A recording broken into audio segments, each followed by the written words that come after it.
إن الحمد لله تعالى نحمده ونستعين به ونستغفره ونعوذ بالله تعالى من شرور أنفسنا وسيئات أعمالنا. من يهده الله فلا مضل له ومن يضلل فلا هادي له، وأشهد أن لا إله إلا الله وحده لا شريك له، وأشهد أن محمدا عبده ورسوله. اللهم صل على محمد وعلى آل محمد كما صليت على إبراهيم وعلى آل إبراهيم إنك حميد مجيد. اللهم بارك على محمد وعلى آل محمد كما باركت على إبراهيم وعلى آل إبراهيم إنك حميد مجيد. يا أيها الذين آمنوا اتقوا الله حق تقاته ولا تموتن إلا وأنتم مسلمون. يا أيها الناس اتقوا ربكم الذي خلقكم من نفس واحدة وخلق منها زوجها وبث منهما رجالا كثيرا ونساء، واتقوا الله الذي تساءلون به والأرحام إن الله كان عليكم رقيبا. يا أيها الذين آمنوا اتقوا الله وقولوا قولا سديدا يصلح لكم أعمالكم ويغفر لكم ذنوبكم، ومن يطع الله ورسوله فقد فاز فوزا عظيما. أما بعد، فإن أصدق الحديث كتاب الله تعالى، وإن أحسن الهدى هدى محمد صلى الله عليه وآله وسلم، وشر الأمور محدثاتها، وكل محدثة بدعة، وكل بدعة ضلالة، وكل ضلالة في النار. أعاذنا الله وإياكم والسامعين من النار وما قرب إليها من قول أو عمل. ثم أما بعد، فلا يخفى على القارئ لكتاب الله عز وجل المتدبر لما فيه من أهمية الإيمان المقرون بالعمل الصالح مع ترتيب الجزاء عليهما معا. فالله عز وجل حينما يذكر الإيمان في القرآن لا يذكره مجردا، وإنما يذكر على إثره العمل الصالح، وهذا دليل على أنه لا إيمان على الوجه الصحيح إلا بالعمل، ولا بد أن يكون العمل صالحا، ولا بد أن يكون خالصا. ثم يرتب ربنا تبارك وتعالى الجزاء على الإيمان مع العمل.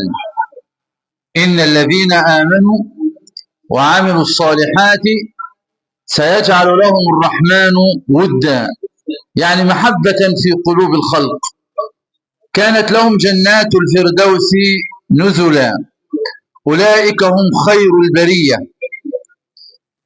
فإيمان صحيح لا يكون إلا بالعمل الصالح، ثم الجزاء يرتب عليهما معا.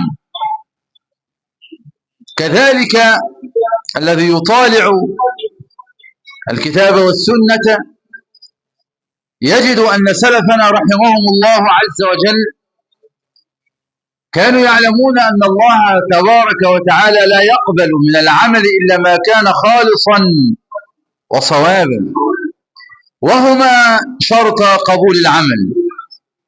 فلا يقبل الله عز وجل من أحد عملا إلا بأن يكون خالصا لوجهه سبحانه وتعالى. إن الله لا يقبل من العمل إلا ما كان خالصا وابتغي به وجهه سبحانه وتعالى. فمن كان يرجو لقاء ربه فليعمل عملا صالحا ولا يشرك بعبادة ربه أحدا. قال الفضيل بن عياض: أخلصه وأفضله وأصوبه. قالوا: كيف هذا؟ قال: إن العمل إذا لم يكن خالصا لم يقبل، وإذا لم يكن صوابا لم يقبل. خالصا أي لله وحده لا شريك له، وصوابا أي على وفق سنة محمد صلى الله عليه وسلم الذي قال تركت فيكم ما إن تمسكتم به لن تضلوا بعدي أبدا، كتاب الله وسنتي، لن تضلوا ما إن تمسكتم به.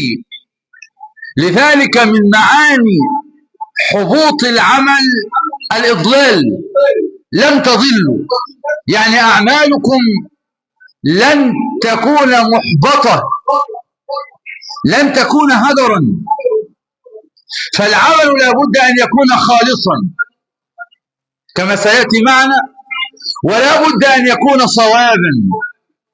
فصلوا كما رأيتموني أصلي، خذوا عني مناسككم، وهكذا في كل الأعمال.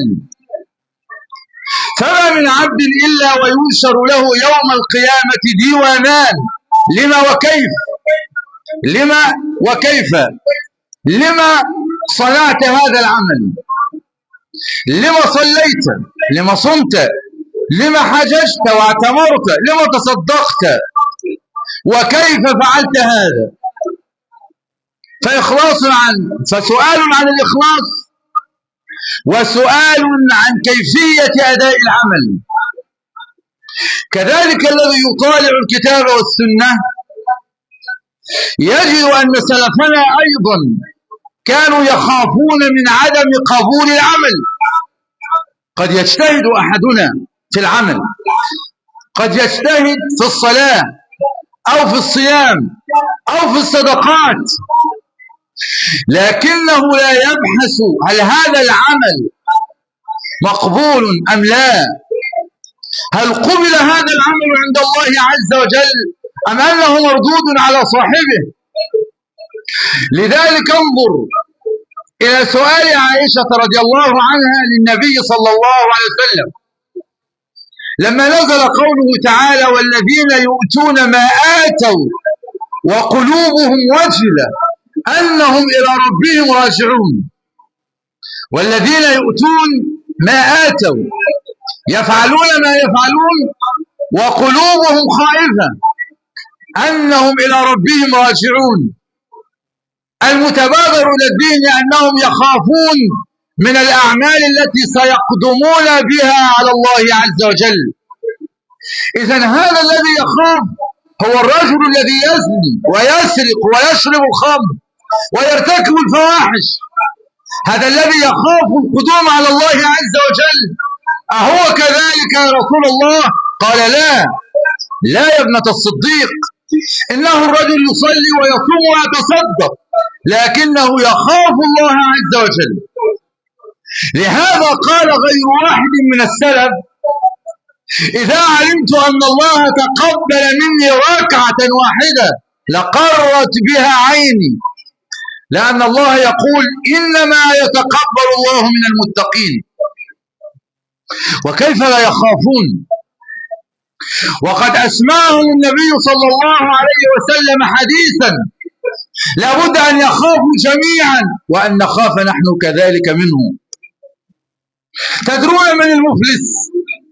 قال المفلس من أمتي من لا قال المفلس من لا درهم له ولا متاع.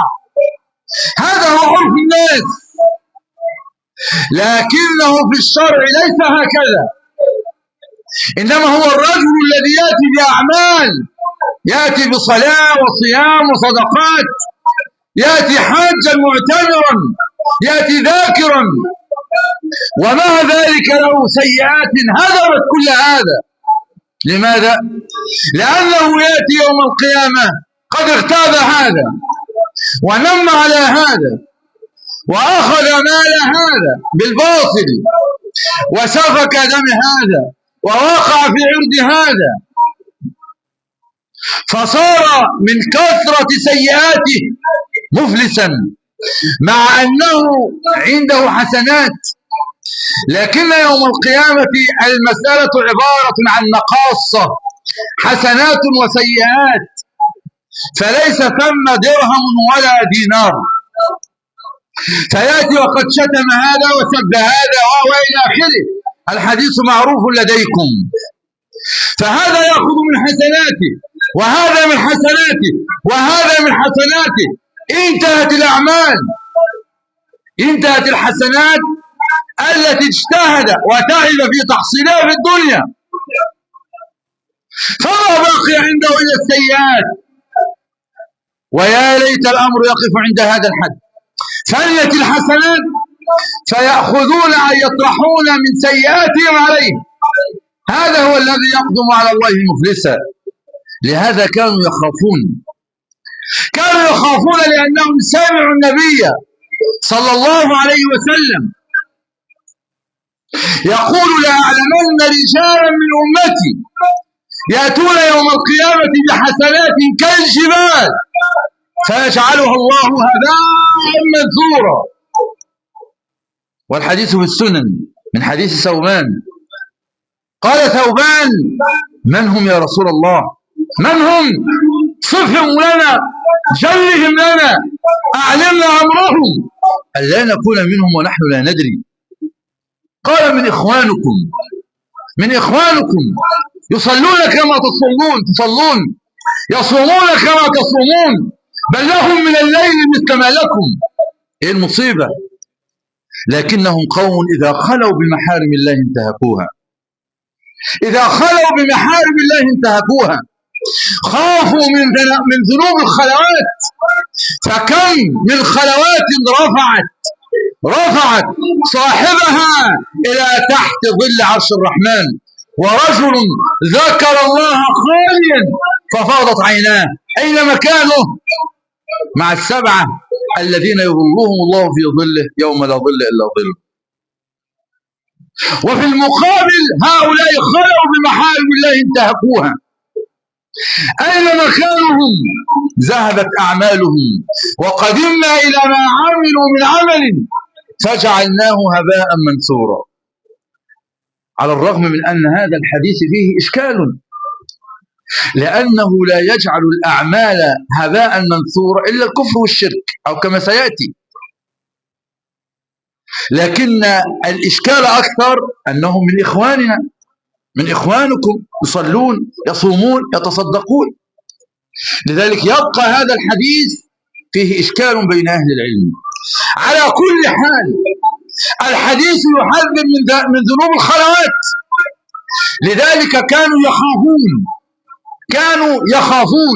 كانوا دائما وأبدا يبحثون عن الأشياء التي تبعدهم عن الله عز وجل حتى يجتنبوها، لأن نبيهم قال: والذي نفسي بيده ما تركت شيئا يقربكم من الله والجنة إلا وقد أخبرتكم به، وما تركت من شيء يباعدكم عن الله والجنة إلا وقد حذرتكم منه. كان حذيفة يقول: كان الناس يسألون رسول الله صلى الله عليه وسلم عن الخير وكنت أسأله عن الشر مخافة أن يدركني. وهذا هو العاقل. لذلك أيها الإخوة الأحباب، كل هذه المقدمة إنما هي لبيان بعض الأمور التي ينبغي أن يخاف منها المرء، وهي المعروفة عند أهل العلم بمحبطات الأعمال. محبطات الأعمال، كما تكلمنا قبل ذلك عن المحرومين من النظر إلى وجه الله عز وجل، كما تكلمنا عن المستهزئين بآيات الله جل في علاه. فأنا دائما وأبدا ما أميل إلى تحذير نفسي وإخواني من الشر. هناك أمور تحبط الأعمال كلية، والعمل الذي قد حبط يعني فسد، فحبط يعني فسد. العمل الذي هو ناقض اسم فاعل من نقض الشيء، يعني حله وأفسده وهدمه، يقال هذا شيء يحبط العمل، أو هذه الأشياء ناقضة للعمل، كنواقض الوضوء، كمحبطات الحج ومبطلاته، كمبطلات الصلاة وغيرها. هناك أمور سريعة أذكرها لحضراتكم، منها أمور تحبط العمل نفسه، وأمور تحبط عمل اليوم والليلة، وهناك أمور تحبط ثواب العمل أياما، وهناك أمور تحبط العمل كله طوال العمر.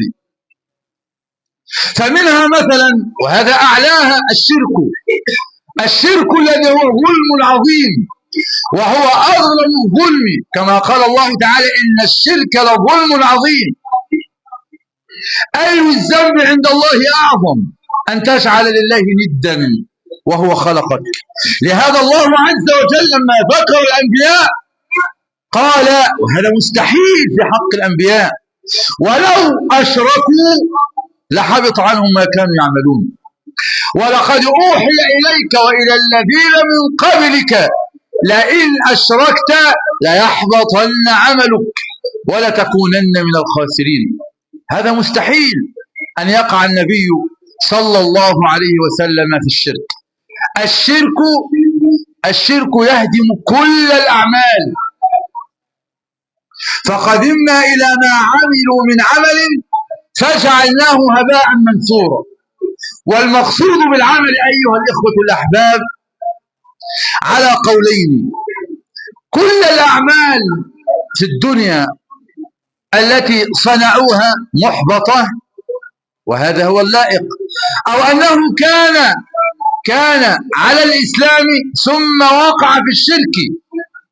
ممكن يقع في الشرك وهو مسلم بمنتهى السهولة، لأنه لم يتعلم كيف يوحد الله عز وجل، لم يتعلم كيف يوحد الله، فسهل جدا أن يقع في الشرك، سواء بنوعه الكبير، كان يدعو من دون الله عز وجل وليا أو نبيا أو جنيا أو ملكا من الملائكة، كان يطوف بالأضرحة، كان يطلب منهم المدد، كان يستغيث بهم، أو حتى قد يقع في الشرك الأصغر. قد يقع في الشرك الأصغر، كان يكون حالفا بغير الله والنبي والكعبة ورحمة أبويا ورحمة أمي، شبكة العشر دول، هذا كله من شرك الألفاظ وهو شرك أصغر، على الرغم من أن بعض العلماء لا يذهب إلى هذا التفريق، إن الشرك نوعين: أكبر وأصغر. فالأكبر هو الذي لا يقبل الله عز وجل معه أي عمل، والأصغر هو الذي وسيلة إلى الأكبر. فبعض العلماء يقول لك الشرك شرك، إن الله لا يغفر أن يشرك به. يشرك به فعل مضارع مقرون بإن المصدرية، صار الفعل هنا مصدرا. إن الله لا يغفر شركا به، فصار الأمر على العموم، لا يغفر، فلا يغفر شركا به أو لا يغفر الإشراك به، فكل الشرك لا يغفره الله عز وجل، أكبر أو أصغر. وعلى هذا ينزل كلام شيخ الإسلام ابن تيمية رحمه الله. لذلك الشرك أيها الإخوة الأحباب بنوعيه، حتى إن قلنا على رأي الجمهور أنه ينقسم إلى أكبر وأصغر، فإن الإنسان الذي يقع في الشرك الأصغر على خطر عظيم. لذلك مثلا الذي من الأشياء التي تبطل الأعمال الرياء. طب هل الرياء ينقسم إلى أكبر وأصغر؟ لو كان الرياء أكبر يصير الإنسان منافقا، يبقى الرياء الأكبر قرين النفاق، أن يظهر الشيء ويضمر شيئا آخر، وده المنافق. لذلك لا يتصور أبدا أن يصدر الرياء الأكبر من مسلم. يعني هل يوجد مثلا من يصلي ويصلي كل الصلاة وهو يريد رؤية الناس؟ صعب. هل يتصور أن في واحد يصوم من أجل رؤية الناس؟ صعب. إيه الصعوبة؟ الصعوبة أنه ممكن لو هو لوحده في البيت يشرب يأكل. الصعب أنه هو ممكن تفوت الصلاة في الجماعة فيصلي في البيت، فصعب أنه الرياء الأكبر يظهر من مسلم. لذلك الصحيح أن الرياء الأكبر قرين النفاق. أما الرياء الأصغر يزين صلاته إن أخوف ما أخاف عليكم الشرك الأصغر، أن يزين صلاته لأن الناس ينظرون إليه، أن يتصدق بالصدقة حتى لا يتهم بالبخل وهو يرى نظر الناس إليه، أن يتكلم بالكلمة أو ربما يفعل فعلا قد يكون لله لكن حظ النفس موجود. إنما كل العمل يكون من أجل طلب الناس، ده لا يصدر إلا من منافق. من كان يريد الحياة الدنيا وزينتها نوفي إليهم أعمالهم فيها وهم فيها لا يبخسون، أولئك الذين ليس لهم في الآخرة إلا النار وحبط ما صنعوا فيها وباطل ما كانوا يعملون. عشان كده مثلا تسأله انت طالع خدمات حجاج، طالع سواق ولا طالع اي حاجة ليه؟ هل الاصل عندك الحج ولا الشغل؟ ان قال انا نفسي احج واشتغل جنب الحج ماشي، طيب ممكن حضرتك نطلعك تحج بدون شغل؟ انا مش فاضي ولا انا عايز الحج ولا انا ولا انا. ده بقى خلاص كده، ده خلاص فعل الامر اصلا لله ليس له فيه نصيب. مصداق ذلك ما جاء في مسلم إن أول من تسعر بهم النار ثلاثة: عالم قارئ للقرآن منفق ومجاهد. فعلوا هذه الأشياء زعموا أنها لله لكن حظوظ النفس كانت عندهم. أما القارئ للقرآن أو العالم فصنع ما صنع وهو يظن أنه يفعل ذلك لله، لذلك يقال له إيه؟ كذبت، إنما تعلمت ليقال عالم وقرأت ليقال قارئ فقد قيل، إنما جاهدت ليقال شجاع جريء وقد قيل، إنما تصدقت ليقال جواد منفق كريم وقد قيل. يبقى ده العمل أصلا فيه خلل عظيم. من الأشياء التي تبطل العمل كما قلت لك الكفر، ومن يكفر الإيمان فقد حبط عمله. إن الذين كفروا وصدوا عن سبيل الله وشاقوا الرسول من بعد ما تبين لهم الهدى لن يضروا الله شيئا وسيحبط أعمالهم. وكلمة وسيحبط أعمالهم الضمير عائد على إيه؟ عائد على الصد والمشاقة. كفروا، صدوا عن سبيل الله، شاقوا الرسول. يعني إيه شاقوا الرسول؟ يعني خالفوا أوامره. فهل المشاقة للرسول وهو حي فقط؟ لا، بعد وفاته أيضا. فكل من يخالف أمره هو على خطر عظيم. أقل أحواله أنه يتشبه بمن كفر وصد وشاق الرسول وهو حي. لذلك قال الله عز وجل: ذلك بأنهم اتبعوا ما أسخط الله وكرهوا رضوانه فأحبط أعمالهم. اتبعوا ما أسخط الله. إيه هو اللي أسخط الله عز وجل؟ الكفر، الفسوق، العصيان. واتبعوا رضوانه، اتبعوا ما أسخط الله وكرهوا رضوانه. إيه المقصود برضوانه؟ الطاعة والعبادة والسير على الأوامر، دي كلها من رضوان الله عز وجل. الجزاء أحبط الله عز وجل أعماله. لذلك الكفر يحبط كل الأعمال ويلحق به الردة. وخلي بالك، الردة كل قول أو فعل أو اعتقاد يقع من مسلم يخرج به عن الإيمان الصحيح. يعني ممكن الكفر طبعا أنواع: الكفر بالقول والكفر بالفعل والكفر بالاعتقاد. يعني ممكن من جواه يصير كافرا حتى وهو يتكلم بكلام الإسلام، وهو في الصورة يفعل أفعال المسلمين. يحلفون بالله ما قالوا ولقد قالوا كلمة الكفر وكفروا بعد إسلامهم. فيقع في الكفر بأنواعه: التكذيب، الجحود، الشك، النفاق، التقليد، الاستهزاء، التولي، الإعراض. دي كلها أنواع من أنواع الكفر.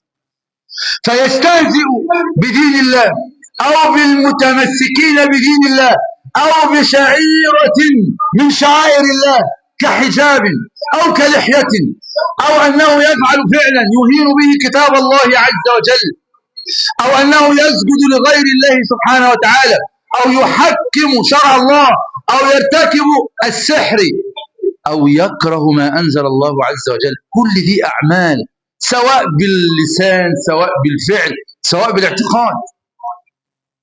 ولئن سألتهم ليقولن إنما كنا نخوض ونلعب قل أبالله وآياته ورسوله كنتم تستهزئون لا تعتذروا قد كفرتم بعد إيمانكم، قد كفرتم بعد إيمانكم وهم يقولون إنما كنا نخوض ونلعب. قال تعالى ذلك بأنهم كرهوا ما أنزل الله فأحبط أعمالهم. قال الطبري ورجح ذلك عبد الرحمن السعدي رحمه الله: كرهوا ما أنزل الله أي القرآن فأحبط أعمالهم. يعني إيه أحبط أعمالهم؟ أحبط أعمالهم التي صنعوها لله، لأنهم بردتهم عن دين الله عز وجل ما عاد لهم أعمال، ما عاد لهم أعمال. أو على القول الآخر إن كانوا أصلا كفار فأحبط أعمالهم أيضا فما عاد لهم في الدنيا نصيب. الكافر لو صنع أمرا طيبا، ممكن يكون كافر مسالم، عمل أي حاجة طيبة، يتصدق، يساعد الفقراء والمحتاجين، عنده مسالمة للمسلمين، ده غير الكافر الحربي المعادي. الذين كفروا وصدوا عن سبيل الله زدناهم عذابا فوق العذاب بما كانوا يفسدون، ده حاجة تانية. إن الذين ينفقون أموالهم ليصدوا عن سبيل الله فسينفقونها ثم تكون عليهم حسرة ثم يغلبون والذين كفروا إلى جهنم يحشرون. لكن لو بقى واحد يعني طيب مسالم يصنع أعمالا يتصدق على الفقراء المسلمين، قال النبي صلى الله عليه وسلم: إن الله لا يظلم مؤمنا حسنة يجزى بها في الدنيا ويجزى بها في الآخرة. أما الكافر فيطعم بحسنات ما عمل لله، وده شرط إن يكون اللي عمله ده لله، مش عايز رياء ولا سمعة. كذلك فيطعم بحسنات ما عمل لله في الدنيا حتى إذا أفضى للآخرة لم يكن له فيها نصيب. لذلك أيها الإخوة الأحباب الكفر يحبط، والردة عن هذا الدين سواء بالقول أو بالفعل أو بالاعتقاد، زي ما قلت لك كده مثال المنافق أو الكاره لما أنزل الله حتى وإن عمله، كل ده يحبط الإيه؟ الأعمال. كاره مش الكره الطبيعي، الكره الطبيعي ده جبل عند أي واحد فينا. كتب عليكم القتال وهو كره لكم وعسى أن تكرهوا شيئا ويجعل الله فيه خيرا كثيرا، اسمه كره إيه؟ طبيعي. إسباغ الوضوء على المكاره، النفس تأبى بعض التكاليف الشرعية ككره طبيعي مش كره إيه؟ اعتقادي. المرأة تعلم أن من شرع الله التعدد، هي تكره هذا الفعل، لا تكره الشرع بذاته، وإنما بحكم الطبع والجبلة تكره هذا الأمر. إنما نقول لها ده من الشرع، على دماغي، على دماغ الشرع. زي بالضبط الجهاد، كتب عليكم القتال وهو كره لكم، لأن الجهاد فيه إتلاف للأموال وللأنفس وضياع ربما للأولاد وإلى آخره. لكن الإنسان يكره أن الله فرض هذا الجهاد؟ الجواب لا. النفس تأبى أو النفس تكره أنه يسيب الفراش الوثير، يقوم في البرد، يقوم الساعة 4 عشان يصلي الفجر، نفسه ينام، النوم حبيب إليه، لكن لا مشقة. عشان كده العبد يسمى مكلفا، لأنه التكليف في نوع من أنواع المشقة، نوع من أنواع الإيه؟ الابتلاء. إنما بقى الذين يكرهون أصلا ما أنزل الله عز وجل ويحاربونه بكل ما أوتوا من قوة، هؤلاء على خطر عظيم، ولا يطلبون من المسلم إلا أن يترك دينه كلية، ولا يزالون يقاتلونكم حتى يردوكم عن دينكم إن استطاعوا ومن يرتدد، شوف المفاعلة هنا دي في الفعل ده، ومن يرتدد منكم عن دينه فيمت وهو كافر فأولئك حبطت أعمالهم في الدنيا والآخرة وأولئك أصحاب النار هم فيها خالدون. قولوا هذا.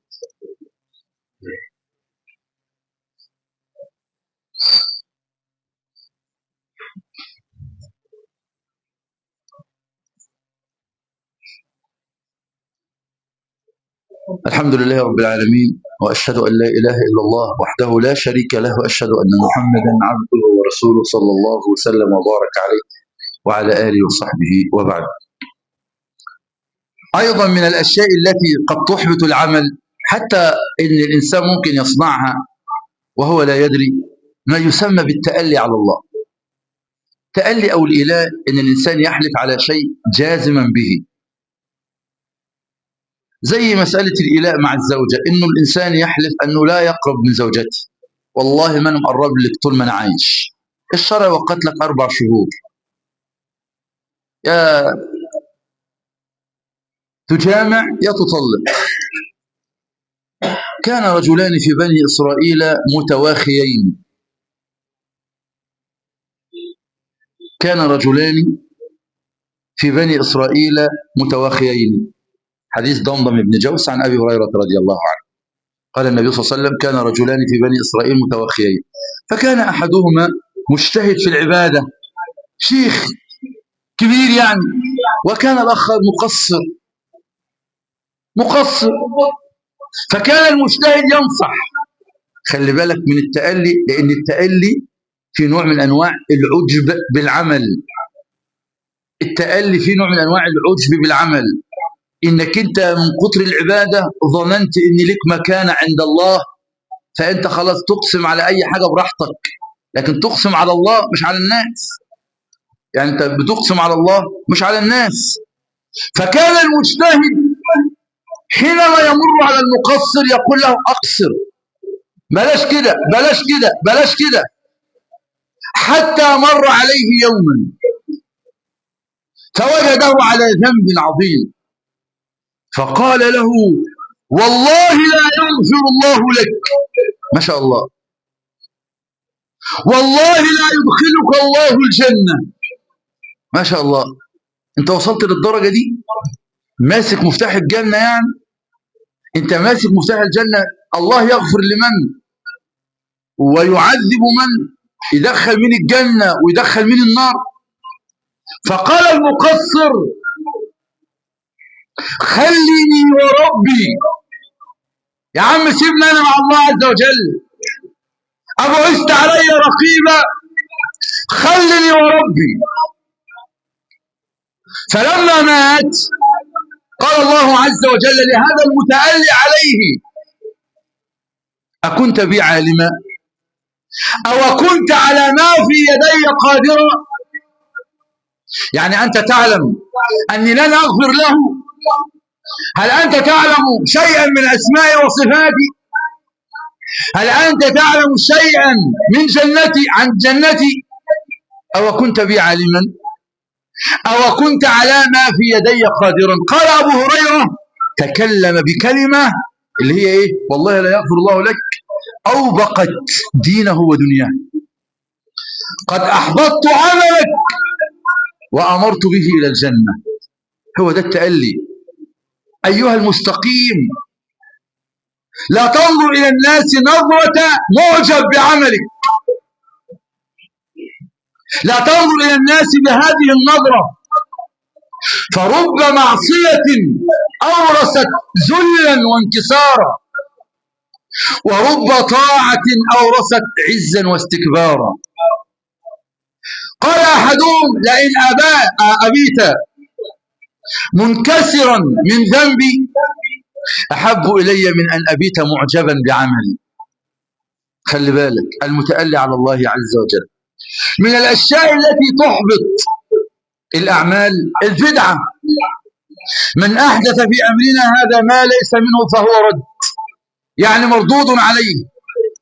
لذلك إذا عملت عملا وقل لك هذا العمل ليس على سنة محمد فلا بد أن تتحرى، فإن لم يكن على سنته فتوقف. من عمل عملا ليس عليه أمرنا فهو رد. من أحدث أي فعل شيئا جديدا محدثا ليس عليه أمرنا أي شرعنا فهو رد أي مردود عليه، فده يحبط العمل. وكذلك منه قوله تعالى: يا أيها الذين آمنوا لا تبطلوا صدقاتكم بالمن والأذى. بالمن والأذى، فالمن على الناس وأذاهم يبطل الصدقات ويبطل الأعمال. كذلك هناك أعمال تبطل عمل اليوم، فمن ترك صلاة العصر فقد حبط عمله، أي عمل اليوم والليلة. وفي الرواية الأخرى: فكأنما وتر أهله، يعني كأنما فقد أهله. إيه العلاقة يعني؟ فقد أهله، ما عادش له حد خالص، عمله كله ضاع، يعني ما عادش عنده أعمال في هذا اليوم. أيضا من الأشياء التي تحبط أجر العمل أياما: من ذهب إلى كاهن أو عراف فسأله عن شيء لم تقبل له صلاة 40 يوما. ما يصليش يعني؟ لا، يصلي لكن ليس له فيها أجر ولا ثواب. يعني إيه؟ يعني يوم القيامة هيجد إن في 40 يوم سقطوا لا لك ولا عليك. المفترض إنك أنت بتفعل الفرض، لكن في أشياء تحف بهذا الفرض عليها أجور كثيرة. زي الآن حضرتك اتوضيت في البيت وجيت المسجد، الخطوات دي ترفع الدرجات وتحط من السيئات. انتظار الصلاة، الدعاء، كل هذه الأعمال والتي على شاكلتها الخاصة بالصلاة لا تقبل. يبقى أنت كأنك تقربت إلى الله بالفرض فقط، لم تقبل له صلاة 40 يوما. هذا مجرد السؤال، فإن صدقه بما يقول فقد كفر بما أنزل على محمد صلى الله عليه وسلم، فقد كفر بما أنزل على محمد. يبقى هذه الأعمال تحبط العمل نفسه، تحبط اليوم، تحبط العمل أياما طويلة، تحبط عمل العمر كله كالكفر والشرك والردة عن الدين والنفاق، ويلحق به الرياء الأكبر. بقي أن نقول من الأشياء التي تحبط العمل ولا يلتفت إليها كثير من المسلمين هي مسألة أن ترفع صوتك فوق صوت الشرع. يا أيها الذين آمنوا لا ترفعوا أصواتكم فوق صوت النبي ولا تجهروا له بالقول كجهر بعضكم لبعض أن تحبط أعمالكم وأنتم لا تشعرون. يا أيها الذين آمنوا أطيعوا الله وأطيعوا الرسول ولا تبطلوا أعمالكم. رفع الصوت في حياة النبي صلى الله عليه وسلم نهي المؤمنين أو المؤمنون أن يرفعوا أصواتهم فوق صوت الشرع، أي النبي صلى الله عليه وسلم، فلا يخاطبونه كما يخاطب أحدهم الآخر فيقول له إيه يا محمد يا محمد. لا، لابد أن يقول يا رسول الله يا نبي الله. وأما بعد وفاته صلى الله عليه وسلم فما زال النهي قائما، فلا يرفع الإنسان صوته فوق صوت قال الله قال رسول الله، لا بعقل ولا بذوق ولا بكشف ولا بهوى. لا يرفع صوته فوق صوت الشرع، لا بقانون وضعي ولا بدستور فاجر ولا غير ذلك. يا أيها الذين آمنوا لا ترفعوا أصواتكم فوق صوت النبي ولا تجهروا له بالقول كجهر بعضكم لبعض أن تحبط أعمالكم وأنتم لا تشعرون. أرجو أن يكون في هذا القدر كفاية. أسأل الله جل في علاه أن يجعلنا وإياكم من الذين يستمعون القول فيتبعون أحسنه. اللهم اغفر لنا ذنوبنا وإسرافنا في أمرنا وكفر عنا سيئاتنا وتوفنا مع الأبرار. اللهم اجعل الحياة زيادة لنا في كل خير، واجعل الموت راحة لنا من كل شر. اللهم اهدنا لأحسن الأخلاق لا يهدي لأحسنها إلا أنت، واصرف عنا سيء الأخلاق لا يصرف عنا سيئها إلا أنت. ارحم آباءنا وأمهاتنا وموتى المسلمين أجمعين. اللهم انصر الإسلام وأعز المسلمين، وأذل الشرك والمشركين، وانصر المستضعفين من المسلمين في كل مكان. اللهم انصر المستضعفين من المسلمين، اللهم انصر المستضعفين من المسلمين، اللهم انصر المستضعفين من المسلمين. اللهم ارزق بلاد المسلمين العز والكرامة. اللهم ارفع عن بلاد المسلمين الوباء، وارفع عن بلاد المسلمين الغلاء وسائر الأدواء. اللهم ارزق مصرنا الحبيبة الأمن والأمان والسلامة والإسلام. اللهم قبل لنا الفتن ما ظهر منها وما بطن، وألف بين قلوب أبنائها، وانزع الشيطان من بينهم، واحقن دماء المصريين جميعا، واجمعهم على كلمة سواء. سبحانك اللهم وبحمدك، أشهد أن لا إله إلا أنت، أستغفرك وأتوب إليك.